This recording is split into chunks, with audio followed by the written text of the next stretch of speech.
માફી માગે અને બીજા નંબર જે પદ ઉપર છે એમાંથી રાજીનામું આપે. એ બાબતમાં અત્યારે ઉત્તરાખંડનો આ કાર્યક્રમ હતો.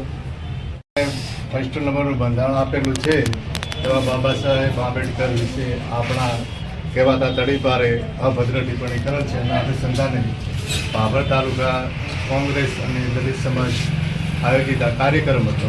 અને એમાં પૂતળું સળગાવતા આપણે